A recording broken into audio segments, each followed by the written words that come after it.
Antwan Jamison may be the most forgotten star of the 2000s. My guy was really a do-it-all power forward before do-it-all power forwards were a thing. He could take you off the bounce and throw down something heavy. He could size you up and pull up outside. He was a walking highlight reel that could put up 25 a game on anyone. And most people can't even pronounce his first name. I mean, if he didn't have a glitchy My Team card, most people wouldn't know who he was. We've broken down a lot of forgotten stars' careers on this channel, but I have to say, even I forgot how lethal this guy was. With a game that could withstand the test of time, Antwan Jamison was one of the best fours of the era. Don't believe me? Well, let me show you. Welcome to NBA Files. Antwan's story starts back in Shreveport, Louisiana. His parents named him Antwan, A-N-T-W-A-N, but similar story to Dwayne Wade, his name was misspelled on his birth certificate and never got corrected. His home life was very good, his parents were strict and very religious. He referred to adults as sir and ma'am, stayed out of trouble, and put his education before anything else. According to his mom, he had no real hobbies outside of basketball. He gave it his all and the hard work paid off. He was a very talented athlete, and mixed with his unreal height and length, Antwan was simultaneously the biggest and most skilled guy on the floor at all times. Good luck guarding that at the high school level. Antwan's high school career was very consistent and dominant, a theme you'll find throughout. He was named a McDonald's All-American after averaging 27 points, 13 rebounds, and 4.5 blocks. I mean, these type of numbers are straight to the pros caliber production. But that never really crossed his mind. Antwan was very focused on education, and with boxes full of scholarship offers at home, he was in quite the solid position. With meeting coach after coach, giving pitch after pitch, there were plenty of great options, but there was no standout real choice. Until Coach Dean Smith from UNC came to visit. The two hit it off right away, began building an amazing relationship. I mean, ask Antwan about him to this day and he'll still smile ear to ear. The choice became easy and the hard work begun, but if you love what you do, you'll never work a day. The Tar Heels had some of the best chemistry in the NCAA. It was a policy not to start more than one freshman for Coach Smith, but when Antwan and fellow freshman Vince Carter, who quickly became Antwan's best friend, showed up to practice together, they left him no other option. Their college run was spectacular to say the least. In 3 years, Jamison was a 3-time All-American, 3-time first-team All-ACC, the 1998 ACC Player of the Year, the consensus National Player of the Year in 1998, led UNC to 2 Final Fours, was named East Regional MOP, and won the ACC Tournament MVP in 1998. His career numbers were stupendous.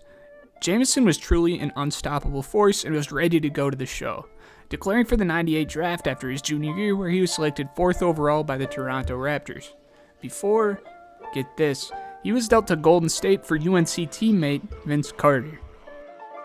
The Warriors was a shaky fit for Antwan. He was forced to play the 3 after running the 4 his whole life, and there was a weird mix of old heads like John Starks, Muggsy Bogues, and Terry Cummings, as well as a bunch of mediocre role players.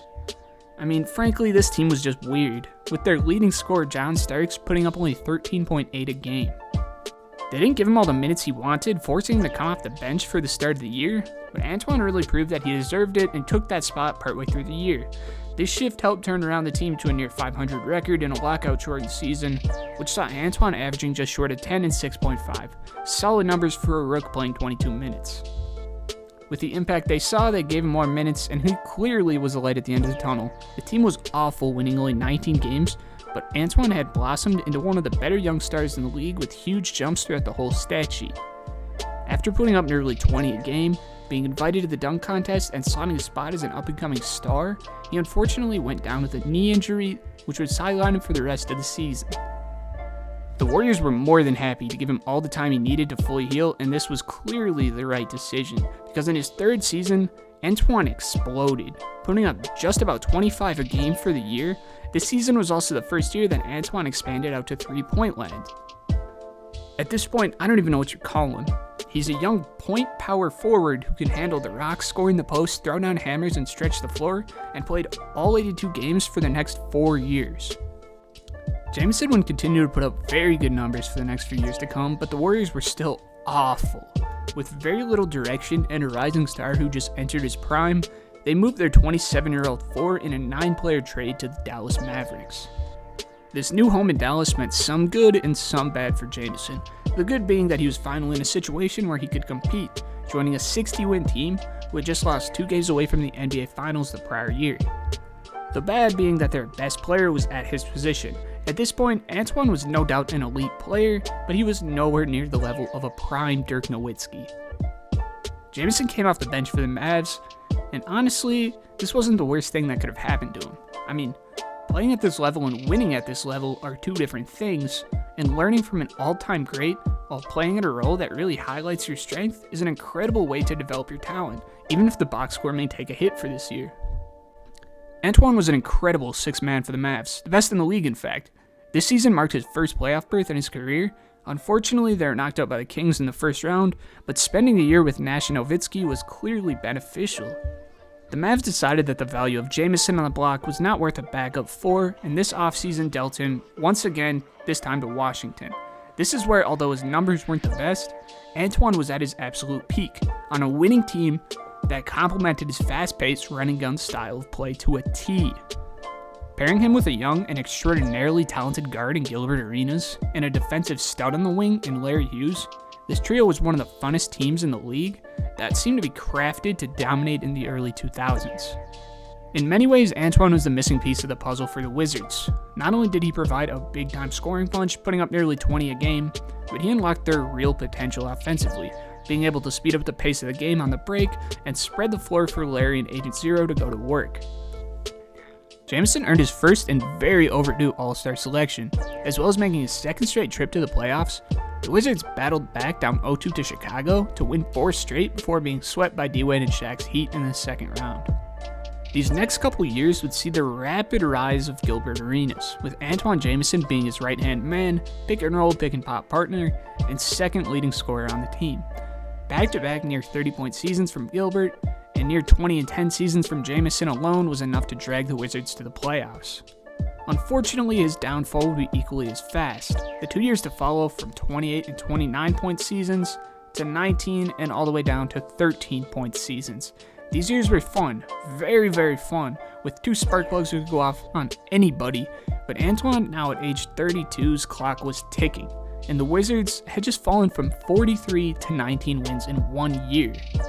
Surprisingly, Jamison was still pretty damn elite, averaging over 20 a game, transforming from an athletic freak and a post-scoring threat to a legit stretch 4, helped stretch out his prime and his career in general, similar to what we've seen from Milwaukee's Brook Lopez. Partway through the next year, Antwan was traded to the Cavs, where he actually got to be the second star next to LeBron for half a year. They ended up losing to Boston, of course. LeBron left to Miami, you guys know the whole spiel. Antwan put up 17 a game for the next 2 years, until he was about 35 years old. He played a couple years with both teams in LA after that, but at that point, he basically had 1 foot out the door, and that was it for Antwan's NBA run. Boy, there's a lot to talk about with this run, man. I mean, although for a long stretch he wasn't a dominating 4, he was as consistent as they come. It's also incredible how he managed to evolve his game to the time. We've covered players like Al Jefferson and Monte Ellis who just couldn't keep up, but Antwan is a great example of overcoming and adapting. I mean, for his legacy, he is the second leading scorer behind Tom Chambers for players not in the Hall of Fame, so he really is in that elite group of players any way you look at it. So I had a blast covering this one. If you enjoyed, hit like and subscribe for more videos like this, and I'll see you guys next time. Peace out.